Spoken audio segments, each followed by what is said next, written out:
दोस्तों, अब तक आपने मुर्गी फार्मिंग, मगरमच्छ फार्मिंग के बारे में तो सुना होगा, जिसमें हम करोड़ों रुपए कमा सकते हैं। लेकिन शायद ही आपने कंगारू फार्मिंग के बारे में सुना होगा। जी हाँ, कंगारू की खेती। कंगारू की खेती करके कैसे कमा लेते हैं लोग लाखों रुपए। आखिर कैसे होती है कंगारू फार्मिंग, तो चलिए जानते हैं। दोस्तों, कंगारू एक आजाद जानवर है जो ऑस्ट्रेलिया में सबसे ज्यादा पाया जाता है और ऑस्ट्रेलिया का राष्ट्रीय पशु कंगारू एक स्तनधारी प्राणी है। कंगारू शाकाहारी जीव होता है और वो आमतौर पर फल, पत्ते और घास खाना पसंद करते हैं। वो कई दिनों तक बिना पानी पिए रह सकता है। उसकी आंखें बहुत तेज होती है, लेकिन ये सिर्फ चलती फिरती वस्तुओं को ही देख पाते हैं।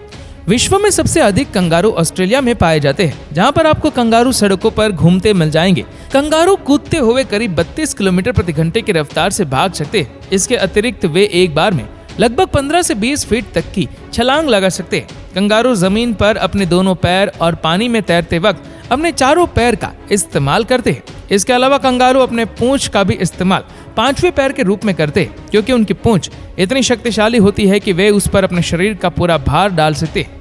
कंगारू मादा एक बार में एक बच्चा जनती है जो 2-4 इंच से बड़ा नहीं होता है। मादा कंगारू का गर्भकाल बेहद छोटा होता है और मात्र 35 से 40 दिनों में बच्चे को जन्म दे देती है। इतने छोटे गर्भकाल के कारण कंगारू का बच्चा पूर्ण रूप से विकसित नहीं हो पाता और वो अपनी माँ के पेट पर बनी थैली में रहता है। बच्चे का पूर्ण विकास इसी थैली से शुरू होता है और यही कारण है कि जन्म के बाद भी बच्चा अपनी माँ की थैली को ज्यादा सुरक्षित मानता है और वो तनिक भी आहट पाते ही भागकर उसमें घुस जाता है। क्या आप जानते हैं कि कंगारू एक सामूहिक जीव है जो हमेशा झुंड में रहना पसंद करते हैं और अगर उनको कोई खतरा महसूस होता है तो वे अपनी पिछली टांगों को जमीन पर जोर से मारते हैं ताकि दूसरे सदस्य सावधान हो जाए।